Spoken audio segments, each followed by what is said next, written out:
Amigas y amigos de la televisión universitaria, qué bueno que nos vemos de vuelta en Diametral, periodismo de coyuntura.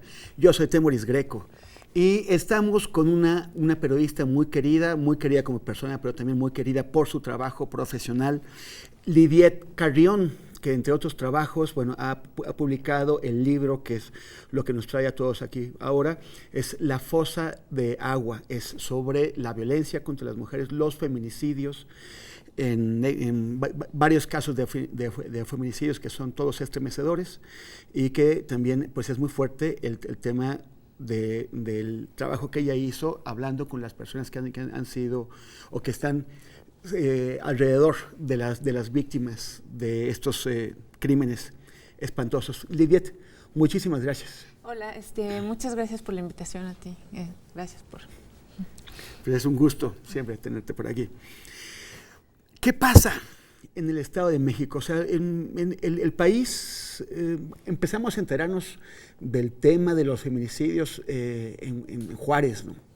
Las muertes de Juárez, y parecía que era como una cosa muy rara que pasaba lejos en el norte, que tenía que ver tal vez con el salvaje oeste, ¿no? Así como que era una cosa que resultaba como ajena al país. Y de pronto unos compañeros nuestros, Catalina Gallá y Alejandro Subersa, descubrieron que la tasa de asesinatos de mujeres en Guanajuato era más alta que la de Juárez. Entonces se fueron para allá a investigar. Entonces dijimos, ups, parece que esto a quién le echamos la culpa, a los cristeros seguramente, no sé. Y resulta que el Estado de México y en particular el municipio de Ecatepec y de Tecámac, que son las zonas donde estuviste trabajando, tienen las tasas de incidencia más altas. Son municipios urbanos, pero al mismo tiempo es una situación que tú nos explicarás, o sea, ¿cómo nos explicamos que haya tanta violencia, en particular en esta zona? Sí, claro. Bueno, pues más o menos para contextualizar un poco, nosotros, bueno, como sociedad empezamos a hablar o se empieza a hablar de las muertes de Juárez, que bueno, los colectivos feministas dicen, pues no se puede hablar de muertas porque no es que se murieron, sino que las asesinaron, ¿no? Entonces las asesinadas de Juárez ocurren más o menos a inicios de la década de los años 90. No porque no hubiera asesinatos de mujeres en otras partes del país, sino porque en esa zona se empezó a concentrar un tipo de feminicidio muy específico que tenía que ver con la mayoría de los feminicidios en el país antes ocurrían adentro de la casa, ¿no? O sea, era lo que se llama ahora o se conoce, las académicas lo llaman feminicidio íntimo, que tiene que ver con un asesinato que ocurre por alguien que conoce a la víctima, ¿no? Ya sea su pareja, su expareja sentimental, el padre, algún familiar, algún tío, un conocido, pues que hubiera una relación de confianza. Y lo que empieza a ocurrir en la parte de Ciudad Juárez tiene que ver con lo que ahora se llama feminicidio desorganizado, que es la privación de la libertad y luego de la vida en el espacio público por desconocidos. Entonces, eso es lo que como que prende las alarmas, no que no hubiera feminicidios antes, sino esta forma de matar. Y bueno, pues se hicieron muchas investigaciones en los años 90, en los años 2000, en toda Ciudad Juárez y en Chihuahua, y se hablaba que tenía mucho que ver, digamos, la conformación económica y social que estaba ocurriendo ahí. En Ciudad Juárez, por ejemplo, se decía que era el laboratorio del neoliberalismo, porque llegaron las maquilas, hubo mucho desarraigo, es decir, llegaron muchísimos migrantes que estaban muy poco tiempo, había toda esta movilidad, todo este movimiento que generaba que una sociedad que hubiera cambiado muy rápido de la noche a la mañana, mucha acumulación económica y de repente colonias pues, totalmente precarias, ¿no? Y en una situación muy, muy grave. Y a partir de esos años, pues sí, efectivamente varias feministas van haciendo investigaciones muy interesantes. Por ejemplo, Marcela Lagarde, quien acuña el término feminicidio y además lo pone digamos, en la ley, explica, pues sí, que no Ciudad Juárez no es el lugar donde más mujeres se matan, ¿no? Que hay varios lugares, se habla de repente de Colima, se habla de distintos lugares, ¿no? Es una estadística que va cambiando a lo largo de, por momentos, pero lo que no ha cambiado es, por ejemplo, si en los años 2000 se hablaba de que había 4 mujeres asesinadas al día. En la actualidad, el día de hoy, está por el rango de las 10 mujeres al día. Entonces, a pesar de que se ha generado muchísima legislación, se ha estudiado el fenómeno, no se ha implementado no se ha atacado el problema, ¿no? Entonces, bueno, pues ya llegando a todo este tema, pues efectivamente en el Estado de México, a partir más o menos del 2010, más o menos, se empieza a señalar el Estado de México como uno de los lugares donde también hay más asesinatos de mujeres, más feminicidios, y se suma también el tema de las desapariciones, ¿no? Ecatepec es uno de los municipios, o quizás el municipio emblemático a ese respecto. Tecámac, de hecho, no, porque no hay estadísticas, no hay nada. Es un hoyo negro. Un hoyo negro. Y en 2015, que se levanta la alerta, o que se activa la alerta de género en varios municipios del Estado de México, de hecho, en Tecámac no se levanta, ¿no? A pesar de que, por ejemplo, a lo largo de las investigaciones, esto obviamente ya lo debían haber tenido detectado las autoridades, muchas de las adolescentes que son desaparecidas y que después son halladas muertas, muchas son del municipio de Ecatepec y desaparecen o las matan en Tecámac, ¿no? A pesar de eso, Tecámac es intocado. Y bueno, pues ¿por qué se dan ahí? Pues obviamente es multifactorial, ojalá fuera como resolver una sola ecuación. Uno de los temas tiene que ver, por supuesto, con la precariedad económica, con la dinámica que se da en la ciudad, del centro a la periferia. El sistema de transporte, cómo se ha desarrollado el sistema de transporte, el tema, por supuesto, del crimen organizado y una cosa, bueno, que inclusive narro un poco en el libro, que para que se instale de esa manera el crimen organizado es porque hay connivencia con las autoridades estatales y locales. En el libro, por ejemplo, se dan los nombres de algunos policías que pudieron haber estado involucrados y que jamás fueron tocados, que jamás fueron investigados. Y a eso, obviamente, sumarle pues una crispación y un estado de violencia exacerbada, generalizada por todo el país, que tú has cubierto, por ejemplo, ¿no? De una manera muy, muy comprometida, un país que ha estado totalmente colapsado en los últimos, al menos, yo ya no sé en qué momento empezó todo, los últimos 12 años, ¿no? Uh-huh. ¿Cómo llegaste tú a ese tema? O sea, entre tanto, o sea, entiendo que te interese, que te preocupe lo de los feminicidios, pero en particular, sí. ¿Cómo encontraste estos casos? Sí, bueno, yo en realidad desde que salí de la universidad, a mí lo que más me interesaba era el periodismo para el cambio social y los derechos humanos. O sea, un periodismo, no estaba particularmente metida con el tema de la violencia de género ni con los temas de género. Pero bueno, ahora sí estoy así como que ya me leo todo. A finales de 2011, mediados finales de 2011, ya no quería estar trabajando en un lugar de fijo, pues tú sabes que eso es mal pagado. ¿De qué? ¿De fijo? No, sí, y además exhaustivo, o sea, siempre sabes cuando entras. Bueno, no que como freelance cambiara mucho eso, pero por lo menos es uno un poco más dueño de ciertas cosas, ¿no? Entonces María Félix me invita a realizar una colaboración semanal sobre violencia de género, sobre feminicidios en un periódico popular, en El Gráfico, un espacio muy masculino con todas las problemáticas, pero la idea era, y creo que... Sí, no es como el tipo de información que suele ofrecer ese periódico. No, exacto, la idea era apostarle a cosas distintas. De hecho, ahí propuse y también tuve una columna sobre derechos humanos y temas de derechos humanos metropolitanos, o sea, como de buscar espacios sobre todo a los sectores urbanos populares, ¿no? Que es uno de los sectores más olvidados por los que aspiramos a generar información de calidad. Entonces empiezo con esa colaboración semanal y bueno, pues conocí casos de feminicidios y de desapariciones prácticamente no de todo el país, pero sí, no sé, Coahuila, Jalisco, Veracruz, Tlaxcala, Morelos, Puebla, etcétera, pero siempre le di prioridad al área metropolitana, a la Ciudad de México y al área metropolitana, por obvias razones, porque era donde se distribuía el diario y Y pues tuve un acercamiento empírico, pero profundo, intensivo y perdurable durante 6 años de este fenómeno y básicamente en todo el país, pero particularmente en el área metropolitana, y me sorprendió pues las características que estaban ocurriendo ahí, que tenía que ver justo con la prevalencia de desapariciones de adolescentes entre 3 y 19 años, la mayoría, solo una se sale del rango, y la mayoría entre 3 y 14 años. Que era muy obvio que habían salido de sus casas para ausentarse no más de un par de horas, o sea, que ninguna había sido, por ejemplo, enganchada vía Face, o que también se da, ¿no? Y que de hecho es como más común, y aquí era como muy claro que habían sido privadas de la libertad con violencia desde el inicio en el espacio público.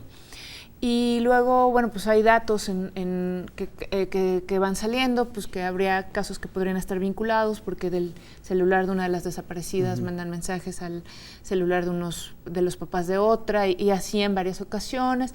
El espacio son como 3 colonias juntas en realidad, la prevalencia, el lugar, y después cuando 5 de ellas son halladas, hasta la fecha, pues 3 son halladas en un lugar muy parecido, con lesiones muy parecidas, con el tema del descuartizamiento, con el tema de lesiones muy, muy específicas que se van repitiendo, y también en el caso de otras 3 jóvenes, que también ellas no son halladas en ese lugar, sino sobre la carretera México-Pachuca, la federal México-Pachuca, y son localizadas con lesiones muy similares.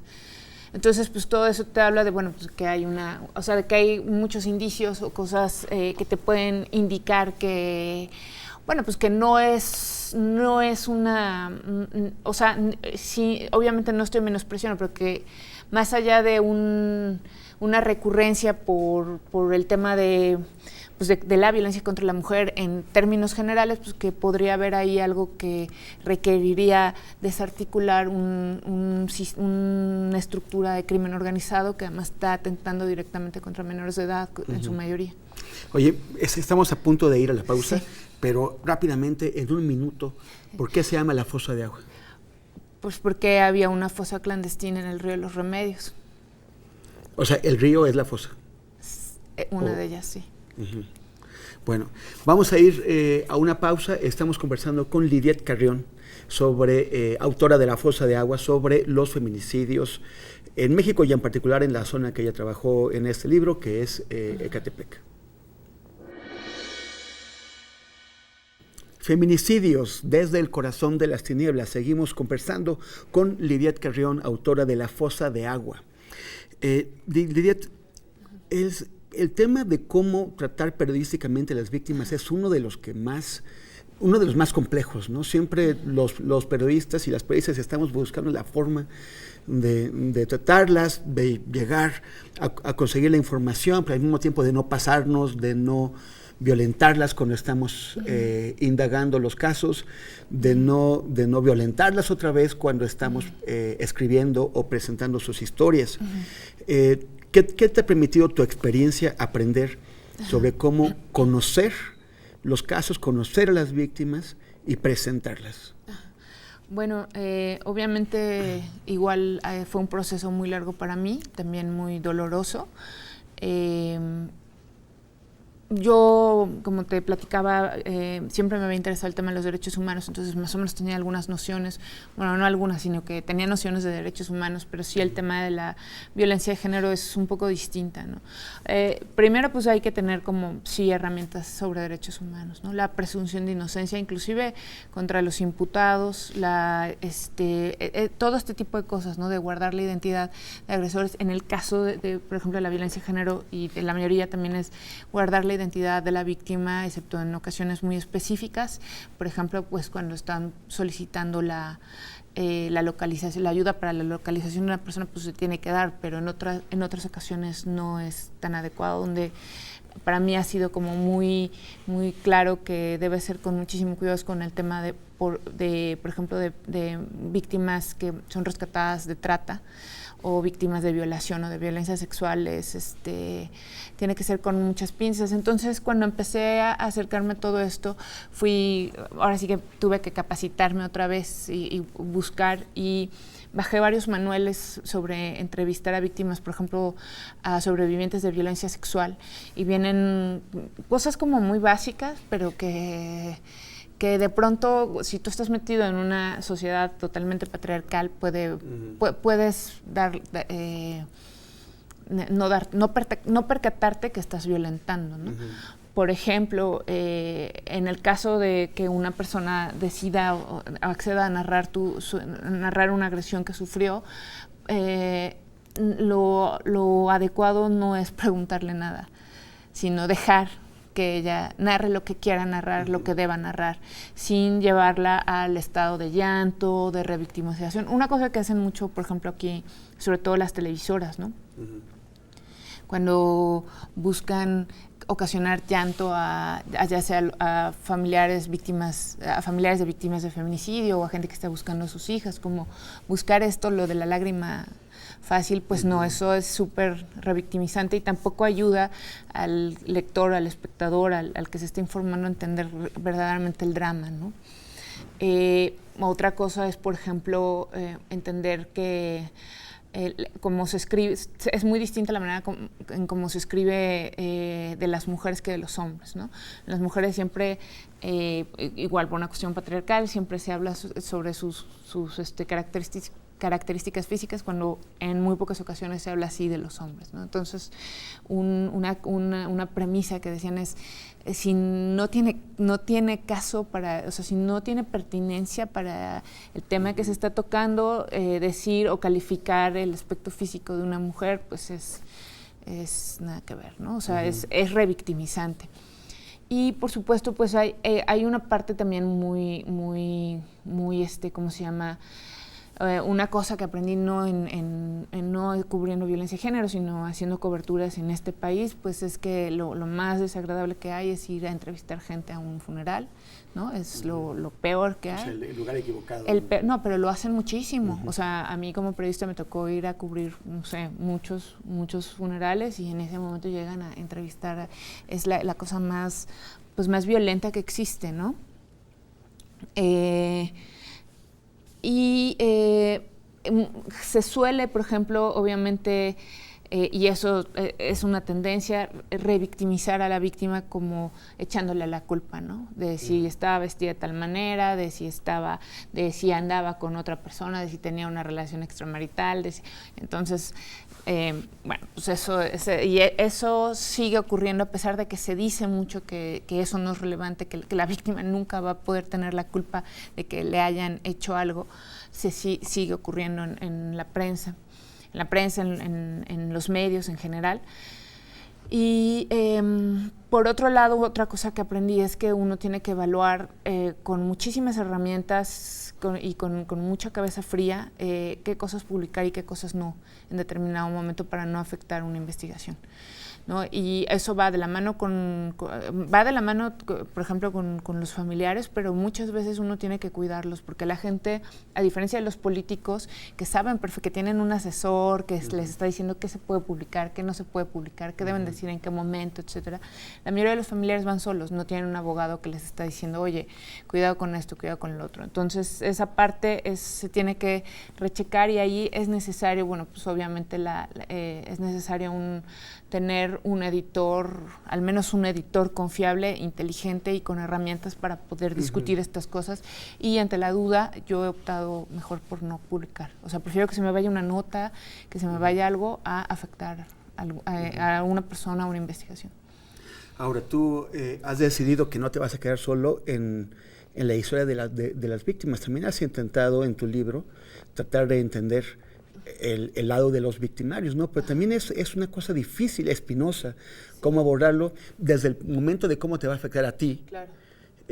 O sea, tanto a nivel profesional como emocional, y también cómo lo vas a presentar, ¿no? Claro. Ahí de nuevo la preparación en derechos humanos ayuda mucho, ¿no? Entender estas cuestiones. Nadie es culpable hasta que hasta que se demuestre y entender, por otro lado, no se trata de quitarle la culpa a los perpetradores, ¿no?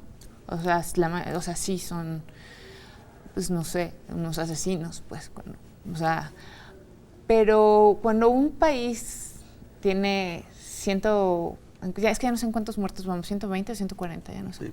No sé, 120,000 muertos en 10 años, más 40,000 desaparecidos. El tema no es que haya muchos individuos malos que crecieron de la nada, es que hay un sistema que lo está propiciando. Entonces, cuando puedes alejarte y entender también la función de la violencia para mantener echando la maquinaria de determinada sociedad, lo puedes entender, y no es que digas, ay, pobrecito, ¿no? Pero puedes entender que las oportunidades y la manera de desarrollarse psicoemocionalmente, afectivamente, intelectualmente de un chavo que crece en la laguna de Chiconautla, donde no hay nada, donde están ahí todos avasallados por Antorcha Campesina o por el cacique en turno, conviviendo con la violencia todos los días, sin posibilidades de salir, con la de un chavo que tal vez, no sé, tal vez de capas medias, que tiene más o menos la vida resuelta y puede quererse estudiar, pues realmente no es que uno diga, ay, pobrecito, ¿no? Pero la verdad es que sí hay un sistema muy desigual que está propiciando que muchos jóvenes, muchos adolescentes, pues lo único que les quede de manera para reafirmarse como seres humanos sea la violencia, ¿no? Ahora, también, si no entendemos a los victimarios, no vamos a entender las causas, ¿no? O sea, no es posible trabajar sobre como para prevenir la violencia si no entendemos de dónde viene. Ajá, bueno, ahí, por ejemplo, dentro de los movimientos feministas que han estado en los últimos 3, 4 años, sobre todo, con mucha fuerza aquí en el país, hay una postura que a mí me parece que es importante, que es no estaban enfermitos, son hijos sanos del patriarcado, ¿no? Es decir, por un lado sí no se puede exculpar, ¿no? O sea, no se puede, porque entonces es de nuevo un poco como se ha hecho a lo largo de los siglos, ¿no? De la maté porque andaba con otro, la maté porque tuve una emoción intensa, no, la mataste porque pudiste, la mataste porque en esta sociedad no está tan penado matar a una mujer, ¿no? Entonces eso también es real. No se trata tanto de entenderlos de, ay, pobrecitos, de seguro, porque, sí, o sea, no se piensa mucho en el monstruo de Ecatepec, justo esta zona. 2 de los casos de mi libro ahora se los atribuyen al monstruo de Ecatepec. Y decía él, no, pues es que odio a las mujeres porque estoy traumado, porque... No, o sea, matas porque podías, no porque tu mamá era prostituta, o sea, perdón. Y de nuevo la culpa la tiene una mujer, ¿no? Entonces, con ese... Entiendo lo que quieres decir, claro que hay que entenderlo, hay que estudiarlo, pero hay una delgada línea también entre empezar otra vez con esta lógica que se ha mantenido de, bueno, es que ella lo ocasionó, o yo no me puedo... Sí, pero yo me refería a entender las causas, sí, o sea, claro, de dónde viene la violencia, para que puedas actuar sobre ella y prevenirla. Sí, no, de acuerdo con eso totalmente, y creo que la violencia es estructural. ¿Qué fue lo más difícil para ti? O sea, yo veo que es un libro que está, o sea, que es espeluznante no solo por los casos que narras, sino por el proceso que pasa una persona, porque al final, además de periodista, eres una persona. Sí, la última vez que chequé era yo. Sí, todavía. Bueno, todavía. Y qué, o sea, ¿qué fue lo más difícil? La parte final, cuando, como te comenté, tienes que evaluar si puedes o no afectar una ¿cómo se llama? Una investigación a posteriori, o si puedes afectar a una persona, ¿no? Entonces esa parte fue muy difícil para mí. Por ejemplo, decidí sacar algunas cosas que, por un lado me dolieron, por el otro lado me tranquilizaron, pero tratar de contar una historia muy compleja en donde, bueno, no sé, si te fijas, por ejemplo, es narrar por un lado pues, que 3 adolescentes matan de esta forma, ¿no? Y por el otro lado narrar pues, que sus abogados dicen, oye, pues los torturaron, y también el caso está hecho está hecho muy mal, pues se puede, la verdad se puede caer, e ir narrando todas esta polifonía, esta múltiple cantidad de fallas y de impunidades y para mí fue terrible. Y por el otro lado, pues sí hubo un momento en que me dio mucha paranoia, ¿no? O sea, finalmente son casos espeluznantes, ¿no? Donde sabes que hay gente suelta, que pues que está relativamente cerca, ¿no? Bueno, bastante cerca en realidad, y donde no sabes realmente nunca qué callos estás pisando y qué callos no, o sea, nunca eso realmente, sí me generó mucha paranoia, un poco de angustia, por decirlo de alguna manera. Pues, Lidiet, ya sé. Yo que te cuento, ¿no? Tú que estoy en Siria, entonces también sabes. Oye, Lidiet, muchísimas gracias. No, ¿de qué?